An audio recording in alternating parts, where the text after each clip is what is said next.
Welcome to How's Your ePresence? This show is produced by ePresence, and I am Mark Galvin, your host. We are so glad you are here today on this very interesting day. Normally, I don't like to bring up a date, don't like to timestamp any one of our shows, but today's pretty unique. Today is Tuesday, 2/22/22. I just think that's the coolest thing in the world. I heard somebody on the news earlier today talking about today isn't going to happen for another gazillion years. There was an actual number, but it was hundreds and so on years. What a cool day, right? Tuesday. I mean, yes, Tuesday is actually not TWO, but today it should be spelled TWO day. Tuesday, 2/22/22. Pretty cool day in just on the calendar. A lot of fun. We are glad you are here today. What do we do on this show? Well, we talk about how to do things, how to make things better in your business. And today is no different. Stick around, you'll see what we're going to talk about. Our YouTube channel has all of our shows. Make sure you go back there and check that out. When you're there, hit the subscribe button so that you can join us and see. There we go. Hit that subscribe button as the screen shares so you know when we go live and you can join us live on those shows. If you're watching, jump in the chat box and you can drop a question. And if you do, I will absolutely put that in front of our guest. So, what are we going to learn about today? We're going to learn about expanding your business abroad. We're also going to talk about industries that are great for a global business. And then we're going to get into things like attracting new business talent. And today, finding new talent is a very important space because our unemployment rate here in the US is extremely low. So finding new business talent is going to be a great topic to hit. So who is going to talk about all this? Well, you guys are going to love meeting Janna Macik. Janna is a real high energy person. She's with Advancing Globally LLC. She's got great experience on understanding how to do this. And so here's her credentials. I think you'll find these fascinating. She spent 20 years growing her career in global business, human resources, talent, mobility, and immigration in a large corporate world. In 2020, she started her own consulting business and she holds some great credentials like Certified Relocation Professional. She's a global mobility specialist.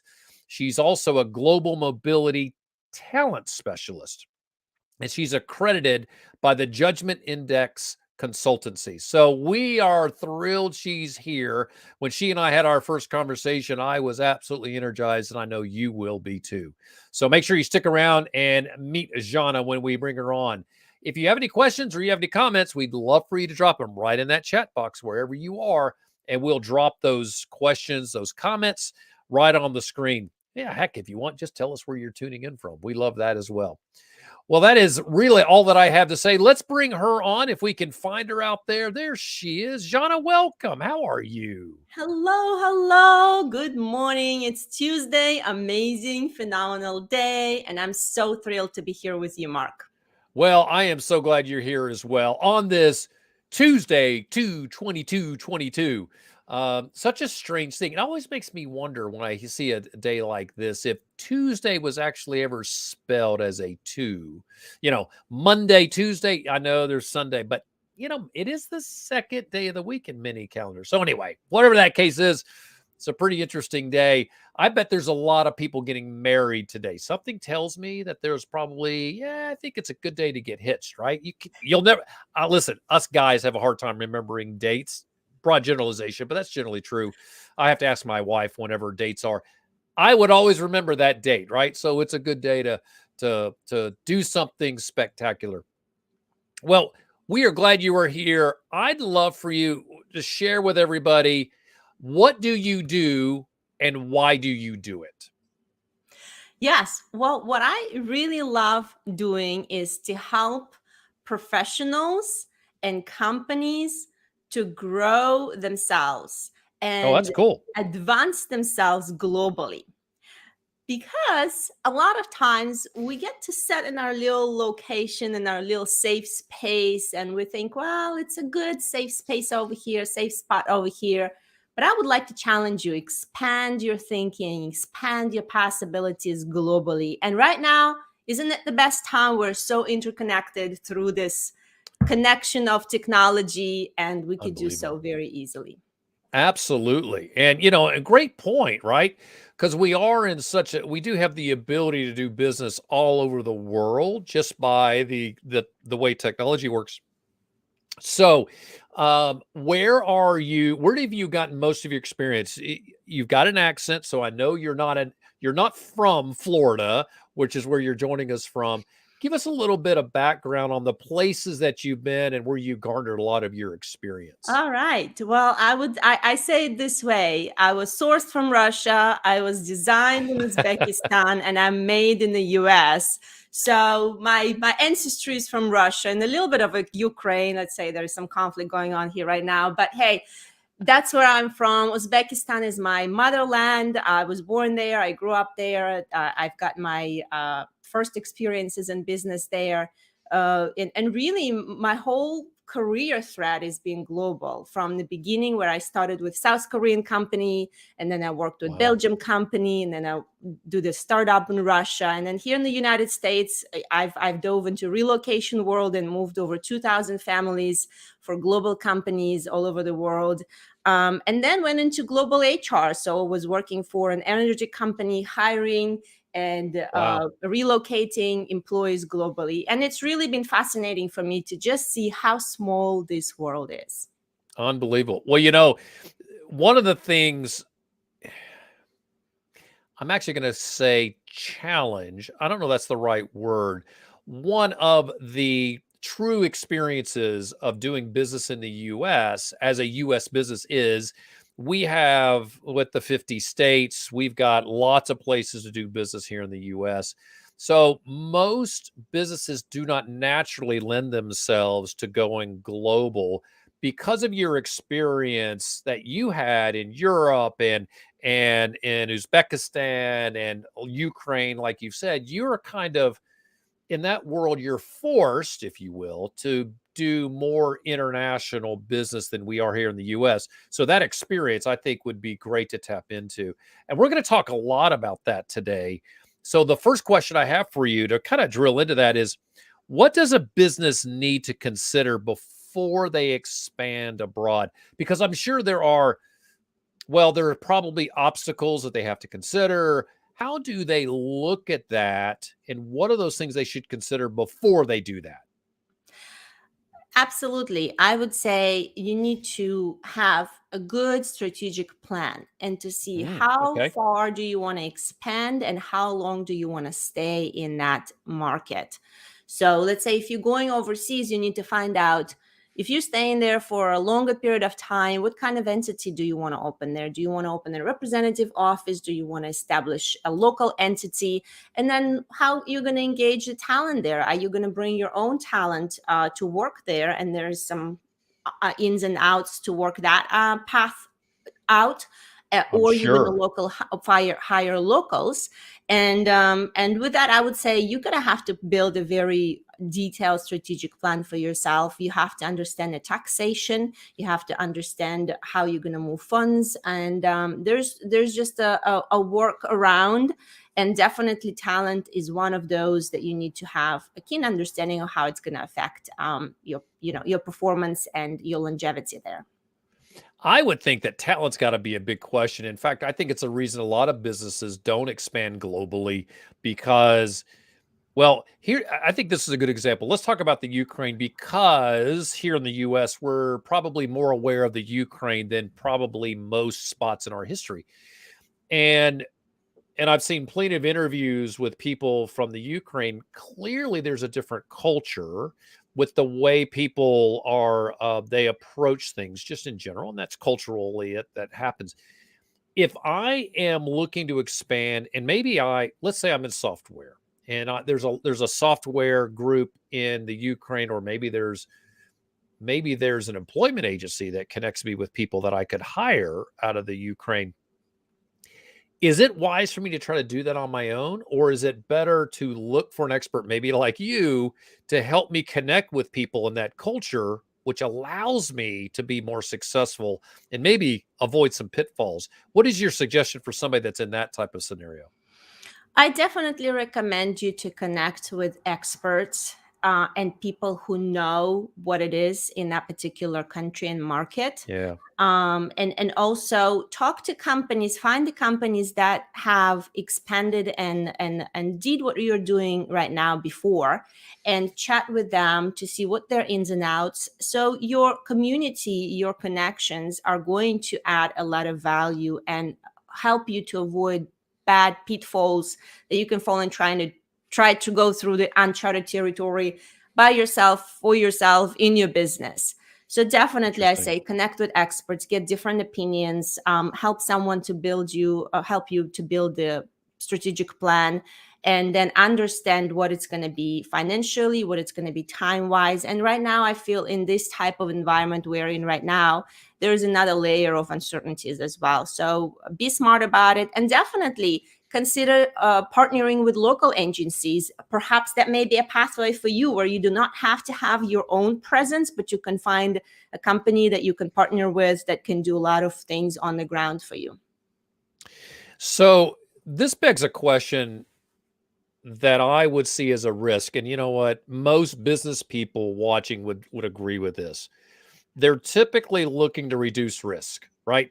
So if I'm going to pick a path forward, and let's say I'm going to borrow money to grow my company, I'm going to consider raising those funds, borrowing that money only in the situation where I feel like I'm reducing my risk of failure. I guess that's probably the best way to put it, right? If I'm looking to expand in, say, someplace like the Ukraine, I'm going to look at it as risk right now. It's probably not good for their economy to be for the current environment. Is is it wise to maybe consider working in Russia versus the Ukraine because of that current situation? If you were advising me, and this is pretty granular, maybe a little off the topic, but I am curious in your thoughts, would you point and say, you know what, hire somebody in Russia because they're not going through that turmoil, and there's just as deep a talent there? What are your thoughts about that? I would say it all depends on your goals and what you want to achieve. And it Okay. depends on, a particular scenario and your business model and your market. So it really going to be wise for you to start thinking broadly and not just focus on one particular country. Sometimes it is good for you to bring a perspective, and that's why I like to challenge to think globally and Okay. learn to advance globally, because perhaps besides Russia and besides Ukraine, there is Poland there is Czechoslovakia there is an array of countries that are nearby market that, let's say, a little bit easier to work with, or maybe a little bit easier to get in, Interesting. and a little bit easier to find talent.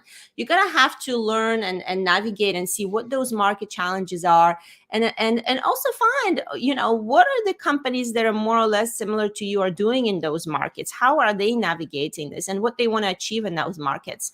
So, and definitely, I think looking at those two countries, perhaps Russia and Ukraine, there's a little bit of uncertainty right now. Right. So yes, you do want to minimize risk, and you want to think through strategically before you make and take any moves.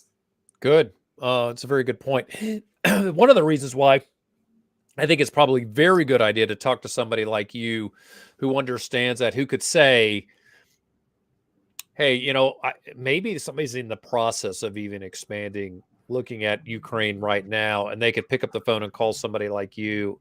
You could say, okay, let's shift gears. We can look at Poland. We can look at these other areas because of all the reasons you said. Chances are also an expert like you will be able to anticipate what's happening in the Ukraine versus somebody. So, a year ago, would someone, in my seat understand that this is a possibility, and it's likely that you're probably understanding this is a potential challenge that's going on. So I want to shift gears. I want to get into some of the things that you've seen companies, mistakes they've made. We've kind of teased through some mistakes, but I bet you have others. So what mistakes do companies need to avoid when expanding globally? And I like a follow-up there. Have you seen companies expand and not make money? So kind of double-edged sword there. Maybe that's the the mistake they made. But what are your thoughts about those two questions?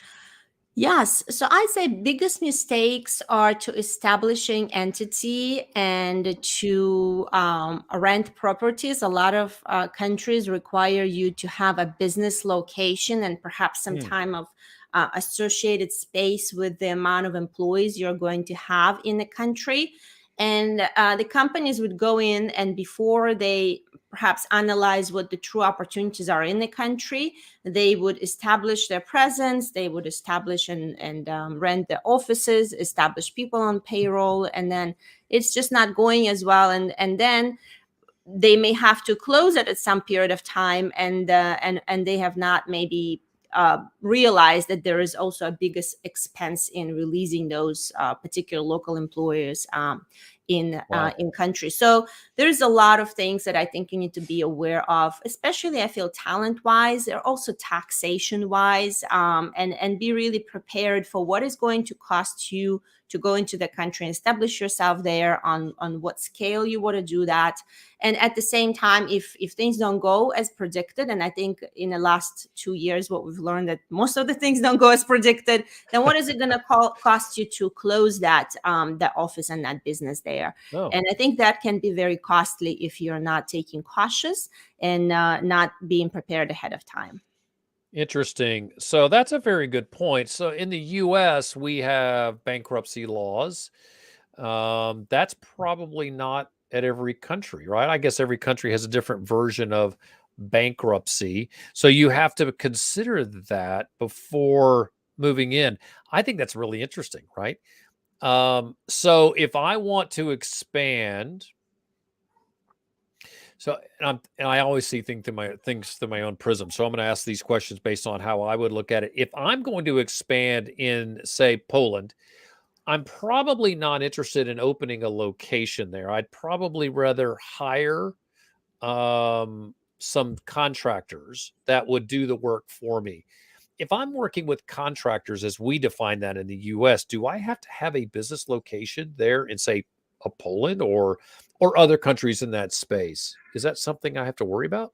Well, you definitely have to explore what the country rules are. And Huh. some countries, they have co-employment. So there's only certain a period of time you can have a person as a contractor, and what contractor is discerned as. So definitely you can look at contracting people and have them work with you as a smaller business or representative of yours. But then again, you need to understand what your country regulations are versus to their country regulations are, and if there's anything that you're crossing, that are kind of a potential risk management in there. And it definitely, if you are working with someone longer term, then you need to understand what are the consequences there, and is there anything that you can expose yourself unnecessary there as well. Oh my goodness. This is so interesting because it would be easy to say, "Oh, you know what? I'm going to run with the rules that I'm used to here in the US and have somebody do some one-off work." But I could end up working with that person 3, 4, or 5 months and all of a sudden find out, "Oh, they're an employee and I didn't know they had to be an employee." Yes. Oh, that's really fascinating. Another good reason why to have an expert that understands all that. Fascinating stuff.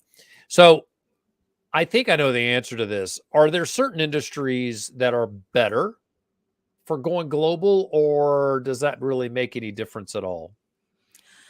Well, I feel if you are, if you have a presence online, which I think every business must have a presence online. That's all your Right. show is about. You're gonna have the e-presence to grow, and it all really depends on what you want to achieve in that particular market. You're gonna have to consider, language. You're gonna have to consider what are the economics there. And I think sometimes it's easier to do business globally when you have um, uh, perhaps some kind of digital products, right? So you don't have to Sure. necessarily be delivering some kind of funds or items there locally. So I feel that some type of a digital products and some type of a services that are universal in a way, you could think about expanding those. So let's say if you're providing services for couples, how to improve your relationships, There's no Okay. reason why you can't go global. Hey, there's couples all over the world that need that type of services, right? But if you have something very specific and you're in the US and you have very specific tax let's say advice for Florida, then Yeah. you understand that Right. you're kind of a little bit constrained in there. So I feel that you have to look at it and see other demands, other potentials for you to expand your services globally. And sometimes to expand your services globally, you don't have to have a presence globally physically. Got it. Got it. Well, that's really interesting. So what kind of companies have you worked with that have done well globally? What do those businesses look like? Yes, well, I would say the last company I worked for, the energy company, Yeah. definitely was geared Hmm. toward projects globally, and that is providing energy, providing electricity to the communities worldwide. And then if you look at the smaller companies that do providing consulting services or providing some kind of a personal training. So when you do a personal training, that you can enroll clients and work on a global scale without really having to be present somewhere in a different country. Yeah, I tell you what, energy is such an amazing thing today, and I'm amazed at how you're able just to buy and sell energy from wherever you are. Even electricity. I can't see electricity. Like, I can see gas. This is kind of what I mean. I can see gas. Hopefully, you never actually see it because hopefully it's in a container. But right. But electricity is something that I can't see, but you could still trade in electricity, and I think that's really fascinating how that can be done. Well, this is good. Um, so the next idea I have is, what should a company do to invest in their team and making them more effective? And this is such a great thing to talk about because we are in a space where, especially in the US, there's just a lot of people to hire. And you want to keep the people that are with your company satisfied and happy. And so, what are the tips that you have for investing in a team to make sure that retention goes up? It's a really, really timely and great question. I firmly believe you need to be interested in your team's growth and development. Good. I say genuinely. Yeah. There is a difference, and your people that are work for you will feel that and know that there's a difference where you want to train them up on technical skills so they can deliver more to you and give more to you, versus you want to train them up and develop them as humans, as the amazing people that they are working for you, that will skill them up for life, whether they work for you or not. And there is a huge difference in there, and there is a huge payout in there when you're Mm, investing in people and believe in people and give them tools and empower them and strengthen them, where whether they work for you or not, and you cheer for them. You would be amazed as an owner and as the manager, let's say, how much return you're going to get from them. And it's opposite to thinking, well, if I invest in them and develop them, they're going to go elsewhere. Well, if you right. don't invest for them and develop in them, then do you really want that type of people on your team? So I'd say professional and personal development plans. And I would definitely encourage to have the employees drive that, and encourage to even invest in something personal. Let's say they want to take a music lesson Hmm. that is not really maybe aligned with what you're doing in business, but that investment in that development in them and bettering themselves as humans will actually pay out in how they perform for you as an organization. So it's a completely different strategy, and not too many companies, I think, are looking at it from that perspective. But I firmly believe that we got to have this. We have too much of separation. This is a personal arena and this is professional arena. It's one whole human being. And I feel, if nothing Right. else, we see in the last 2 years that people get to wake up and realize I live one life. and this is who I am, and I gotta find a way to live and work according to what really is in alignment with my values. So, Janna, I'm really curious about this. It seems like we're going through a bit of a renaissance in the US with this awareness of work-life balance. And it wasn't that long ago where I used to say this about where I work. I used to say I'm married to my job, right? In fact, I used to be in the hospitality business, and I used to joke that, yeah, work is first, and it's okay if you get married, right? Work is first. It's okay if you have kids. But today that is not the philosophy that anybody is really approaching for their work. How does this manifest itself overseas? Are we behind the rest of the world? Were they way ahead of us in acknowledging a work-life balance? And as a result, do we have to be even more sensitive overseas? Or do you think that if you're just aware of where we are in the US right now, that that's good enough? What are your thoughts about that? Well, I say that it's definitely there are differences, and there is a cultural, I say cultural undermining levels of what's happening. I Huh. feel the phenomena of waking up, a phenomena that reprioritizing what is important. I believe it is global. There's a lot of people worldwide in a similar situation, and they are, saying, well, wait a minute, my life is more important, and actually I have to figure out who am I and what am I doing. We've all been given globally a time to kind of reprioritize what's really important for us in our lives. However, with that, there is also cultural layers there.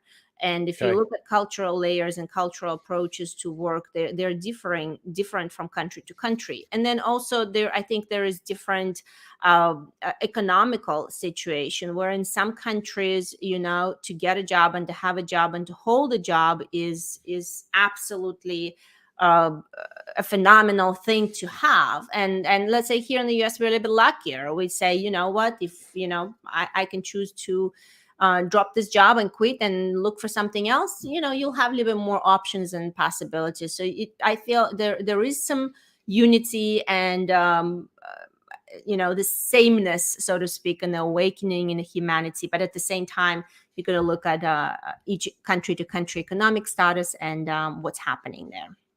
Got it. All right. Very cool. Yeah, there's this phenomenon that happens in the US right about this time every year. When you go into March, March is typically when bonuses are paid in the US. Mm-hmm. I have no idea if that's a global thing or not, but higher level executives get their bonuses in March, and it's about this time they're starting to look for new jobs. So, for the record, if you're one of those companies out there and you need a high level executives, chances are you could probably find one, because they're going to start looking for a job in the next 3 weeks. If they're not already, they're not going to tell anybody. It'll be confidential, but make sure you're networking, because there's going to be people available coming very soon. Well, Janna, this has been fantastic. I love the information that you've shared, and very timely, because we need to be very aware of, number one, how to expand our businesses. And we're always trying to figure out are there new um, routes for new revenue, and potentially that's globally. And then how do I hire folks overseas? I mean, that's really Mm-hmm. daunting, and it appears like it's a bad idea to try to do that on your own.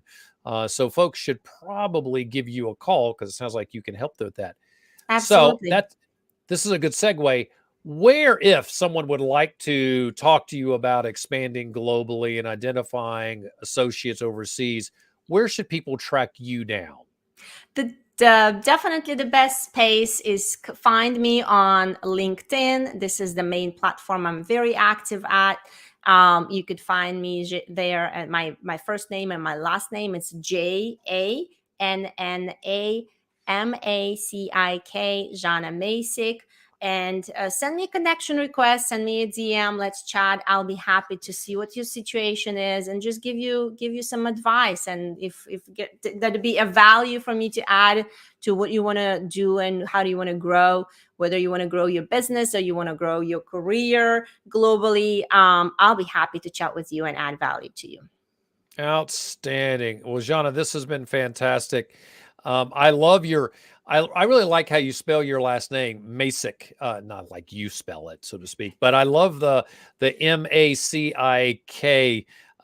It reminds me of the word magic, but even if I replace the C with a G, the K still out of whack. But still, I really think that your last name is super cool, Macik.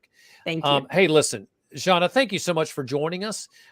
This has been very interesting information, great for our audience.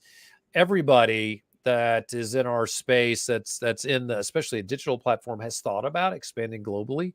I think that it would be great for folks that are in certain international countries to call us to help them get on LinkedIn with an American tone if that's their target. So it goes both ways, right? You could probably help people Absolutely. do business in the US as well as US outbound business. Well, thanks Absolutely. again. Thanks a ton for being with us. Stick around. We do want to ask you, I'll ask you a couple of questions once the show has wrapped up. So don't go anywhere, but I do appreciate you being with us today. And I look forward to seeing you soon. Absolutely. My pleasure. Thank you so much for having me, Mark. Thank you.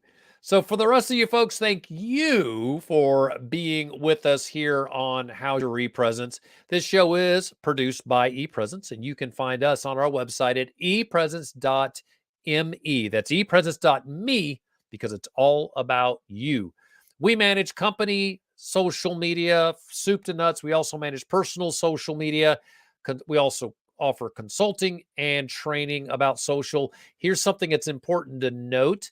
Because we manage personal social media, if you're one of those executives that's looking for a new job, or you know in the back of your mind that you'll be looking for a job, you should give us a buzz. We can help get your LinkedIn profile up to speed and activate it for 3 months for not a lot of money.